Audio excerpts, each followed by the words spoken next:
Assalamu alaikum students, how are you? I hope you all will be fine. This is our lecture number 3. In this lecture we will start a new lesson, that is lesson number 2, our society. Students, हमने our society हमने अपने मुआशरे के बारे में इस lesson में पढ़ना है। आइए सबसे पहले इसके डिफ़िकल्ट वर्ड्स को रीड आउट करते हैं। जी स्टूडेंट्स, ये हमारे पास कुछ डिफ़िकल्ट वर्ड्स हैं जो कि लेसन नंबर 2 से लिए गए हैं। इसको आपने ईच वर्ड को 2 टाइम्स अपनी नोटबुक पर राइट करना है और इसको आपने मेरे साथ साथ रीड आउट भी करना है, ठीक है। First word is journalist, journalist. Second word is magazines, magazines. Students, third word is sewage. क्या वर्ड है ये? Sewage. Fourth word is newspaper, newspaper. Fifth word is diseases, diseases. Sixth word is cholera, students cholera. Seventh word is diarrhoea, seventh word is diarrhoea. Students, next word is filtration. क्या word है ये? Filtration. Next and second last word is wastage. क्या word है students ये? शाबाश, wastage. Next and last word is epidemic, epidemic. Students, ये थे हमारे लेसन नंबर 2 से लिए गए डिफ़िकल्ट वर्ड्स जिनको आपने अपनी नोटबुक पर 2 टाइम्स ईच वर्ड को राइट करना है, नीट राइटिंग में करेंगे। So move to the reading of lesson number 2। So open your page number, जी स्टूडेंट्स, पेज नंबर 5 ओपन करेंगे। पेज नंबर 5 में हमारा न्यू लेसन स्टार्ट हो रहा है, that is our society. Students, इस लेसन में हमने मुआशरे के बारे में पढ़ना है और हमें अपनी सोसाइटी को कैसे सक्सेसफुल करना है उसके तरीके पढ़ेंगे और कौन से लोग होते हैं जो हमारे इस सोसाइटी में एक इम्पोर्टेंट रोल प्ले करते हैं और किस तरह से हम अपनी सोसाइटी में एक अच्छा और गुड रोल प्ले कैसे कर सकेंगे, ठीक है स्टूडेंट। सबसे पहले जैसे आप स्टूडेंट्स हैं तो आप पढ़ते हैं, तो आप कैसे अपनी सोसाइटी को बेहतर बना सकेंगे?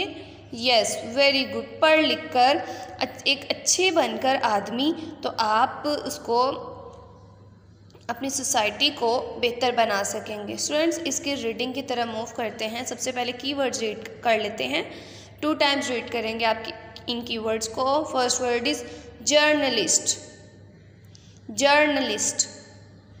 Magazines, magazines. Lawyer, lawyers. Accountants. Rural areas, rural areas. Suez, polluted. क्या वर्ड है स्टूडेंट्स ये? शाबाश, polluted.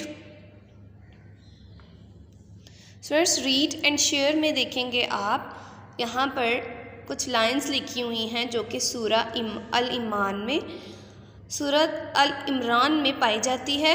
They believe in Allah and last day, they enjoy what is right and forbid what is wrong, and they hasten in good work, they are in the ranks of the righteous.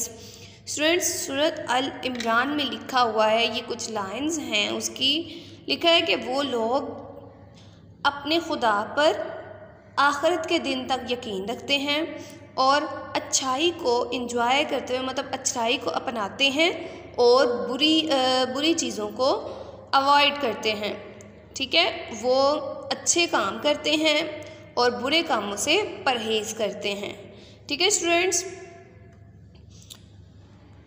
अब हम reading करने लगे हैं। अस्सलामु अलैकुम, I am Ahmed, my father is a journalist, he always tell me to work hard to serve the country, he says that we all together can contribute to society by educating ourselves and then using all our knowledge and skills.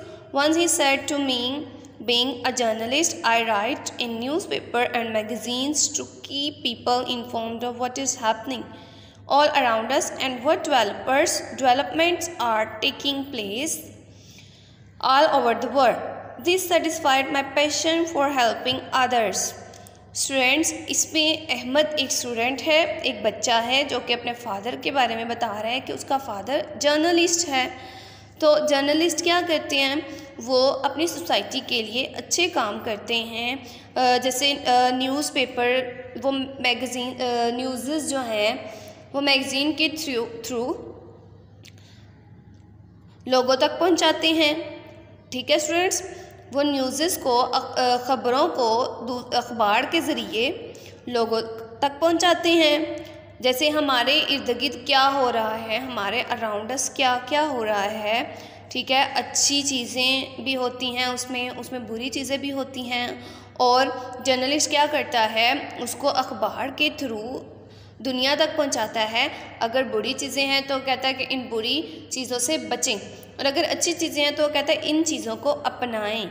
ठीक है students, तो इस तरह से journalist हमारी society में एक अच्छा रोल प्ले करता है कि वो जो है दूसरे लोगों को अच्छाई की तरफ माइल करता है और बुरे कामों से रोकता भी है।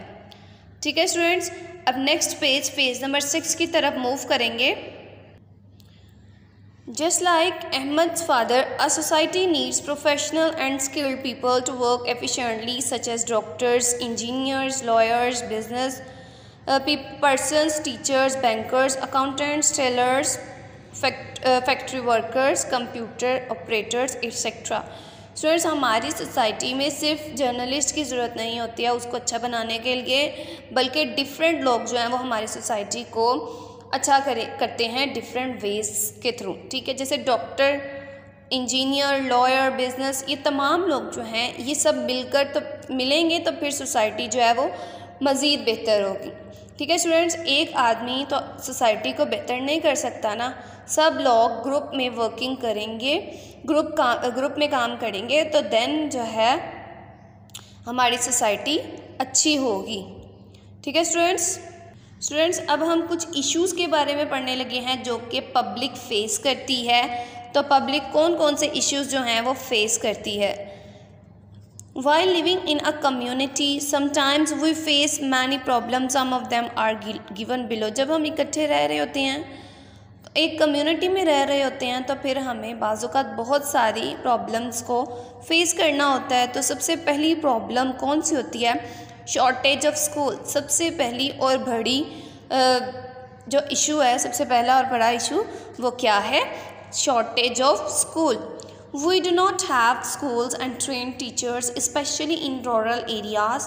This problem needs urgent attention because education holds the key to a bright future. Students, एक अच्छी ज़िंदगी के लिए, एक अच्छे फ्यूचर के लिए सबसे पहले एजुकेट होना बहुत ज़रूरी है। अगर हम एजुकेट होंगे तो फिर हम अच्छे तरीके से अपने आप को गाइड कर सकेंगे और अच्छे डिसीजंस ले सकेंगे। ठीक है स्टूडेंट्स, तो जब हमारी सोसाइटी में स्कूल्स ही कम होंगे, शॉर्टेज ऑफ स्कूल होगा, तो हमारे बच्चे जो हैं वो नहीं पढ़ सकेंगे। जब बच्चे नहीं पढ़ सकेंगे तो फिर इट्स मीन हमारी कंट्री का फ्यूचर जो है वो ख़राब हो रहा है। ठीक है स्टूडेंट्स, सबसे पहला इशू हमारे पास ये है। और दूसरा इशू ये है कि जब स्कूल शॉर्टेज होगा तो फिर हमारे पास ट्रेन टीचर्स जो हैं वो कम मिलते हैं, अच्छे टीचर्स कम मिलते हैं। ठीक है स्टूडेंट्स, नेक्स्ट हमारे पास इशू है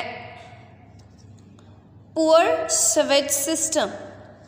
स्टूडेंट्स, जब हमारी सोसाइटी में सीवेज सिस्टम पुअर होगा तो जगह जगह पर गंद होगा। ठीक है स्टूडेंट्स, लेकिन सोचने वाली बात यह है कि सीवेज सिस्टम हमारा पुअर कैसे होगा, तो उसकी वजह क्या है उसका cause. We every day we cook, do the laundry, wash cars, take showers, flush the toilet and do many other things with water. Students, हम पानी के साथ बहुत सारे काम करते हैं, हम अपने कपड़े धोते हैं, कार्स को वॉश करते हैं। स्टूडेंट्स, बहुत सारे काम जो हैं वो हम पानी के साथ करते हैं, लेकिन where do you think the all waste water ends up, लेकिन आप कैसे कहाँ तक सोचते हैं कि ये जो वेस्ट पानी है वो कहाँ चला जाता है।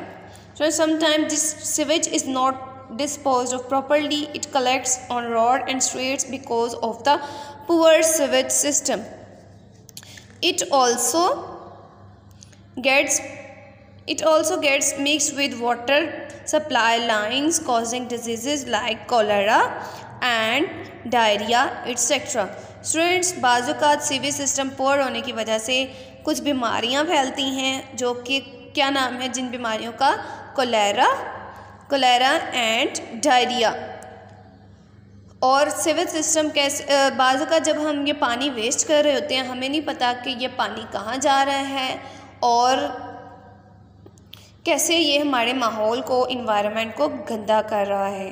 जब ये सड़कों पर चला जाएगा, बाज़ का हमारे सिवेज जो हैं वो ख़राब हो जाते हैं, गटर ख़राब हो जाते हैं, भर जाते हैं, ठीक है। उनके अंदर जब कोई चीज़ फंस जाती है और पानी जो है अंदर नहीं जा पाता, तो फिर वो पानी सड़कों पर इकट्ठा हो जाता है और वो पानी गंदा हो जाता है, ठीक है स्टूडेंट्स। और वो गंदे पानी की वजह से हमारा माहौल जो है वो बहुत ज़्यादा गंदा हो जाता है, जिसकी वजह से माहौल में बीमारियां पैदा होती हैं। वो कौन सी बीमारियां हैं? कोलेरा एंड डायरिया, ठीक है स्टूडेंट्स। इस रीडिंग के अकॉर्डिंग हमारे पास क्वेश्चन आंसर्स हैं। क्वेश्चन आंसर्स की तरफ मूव करते हैं स्टूडेंट्स। क्वेश्चन नंबर 1 है, what does a journalist do? एक जर्नलिस्ट क्या काम करता है? Question number 3, why do people face water shortage? And question number 4 is, what are the ways people can get clean water? और वो कौन से तरीके हैं जिनके थ्रू जो है लोग क्लीन वाटर कैसे गेन कर सकेंगे, कैसे हासिल कर सकेंगे। स्टूडेंट्स, ये थे हमारे क्वेश्चन आंसर्स। आज का लेक्चर हमारा कंप्लीट हुआ। और स्टूडेंट्स, क्वेश्चंस के आंसर आपको नोट्स प्रोवाइड कर दिए गए हैं, उनमें आपको मिल जाएगा। टिल द नेक्स्ट लेक्चर, अल्लाह हाफिज़।